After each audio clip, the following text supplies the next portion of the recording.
From my teens to the present, that is, since 2014 to 2026, what I've come to understand as a supposed citizen of India is that Azadi here amounts to nothing more than a state of democratic unfreedom. Yes, you heard it right. Democratic unfreedom. What I've witnessed is the negation of Azadi, the throttling of free speech and of press freedom, the collapse of accountability across the four pillars of democracy as we know it, and installed in their place, cronyism, duopoly capitalism, large-scale systemic corruption, vote chori, horse trading, anti-people bills, bribery through electoral bonds, and the passage of ill-conceived bills without any debate or discussion. Simulated war, the opacity, the dubious opacity of PM Cares Fund, conviction without trial in the name of preventive detention, ecocide across Hasdeo, Great Nicobar and what not, hunger, large-scale self-harm, and the proliferation of theocracy in defiance of the spirit of secularism and of Indian Constitution's Article 51AH that calls for scientific temper, spirit of inquiry and reform. All of these and many, many more within an undeclared emergency in contemporary India factually attest to the legitimation crisis of the Indian state. Nor is this merely a matter of private impression. No, it is not. The verdict is corroborated from without. Freedom House has downgraded India from a free country to a partly free country. VDEM's Varieties of Democracy has reclassified India as an electoral autocracy. The Economist Intelligence Unit's Democracy Index ranks India only as a flawed democracy. Keep that in mind. The Global Hunger Index places it among the world's worst performers.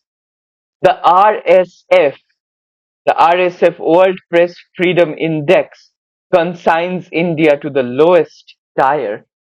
And the Yale Columbia Environmental Performance Index has ranked it at or near the very bottom of all nations across the world.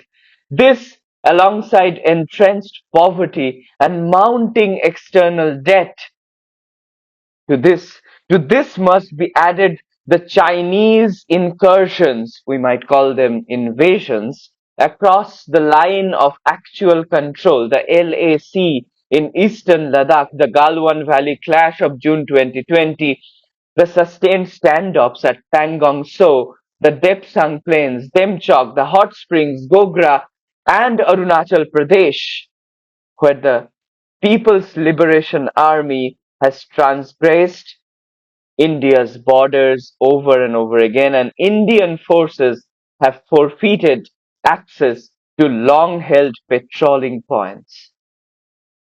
Confronting such a catastrophic situation, I find myself deeply disillusioned.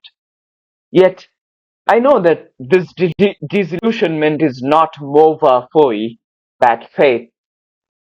I'm not fleeing the facts into resentment or motivated hostility, but confronting them lucidly in good faith, in confrontation, in resistance. What I've seen in some is the negation of a free and just social ecological order.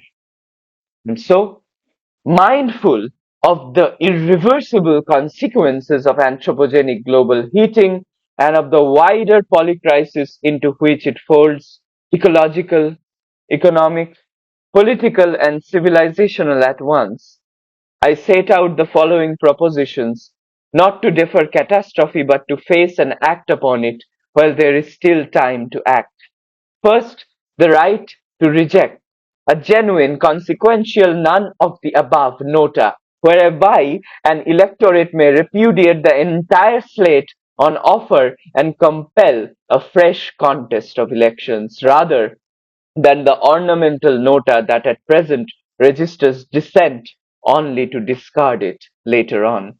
Second, the right to recall, the power of constituents to unseat a representative who betrays their mandate between elections, who loses their accountability. So their sovereignty is continuous rather than surrendered for a 5-year term once and for all. Third, and encompassing both a partyless democracy, yes, a radical ecological democracy for that matter, a polity, a social order freed from the duopoly capitalism and the party machinery, a limited company formation that have reduced representation to a managed auction. Yeah, a managed auction. For the party form, as I understand it, is presently the mechanism by which the citizen's freedom is alienated and resold. Its dissolution is the condition of any real self-regulatory system. The organizing principle of such a democracy must be the oikos, the household, the home as habitat from which both economy, oikonomia, and ecology, oikologia, descend. The two are not rivals, but a single care for a single dwelling, our planet Earth, the pale blue dot. A politics worthy of the polycrisis is therefore one that refuses to set economy against ecology by bringing forth World Bank proposed developmental paradigms and instead governs common home, its livelihoods and its living systems together as what it is, our only habitat. This is the ground on which I stand and from which these demands are made. This is imparted to all our audiences, to all the people who watch us, listen to us, read our articles and works from Once in a Blue Moon Academia. We remain dedicated to the cause of confronting and resisting the planetary polycrisis, especially the climate crisis and the collapse of the world economy under the onslaught of big private capital. Thank you. Inqalab Zindabad.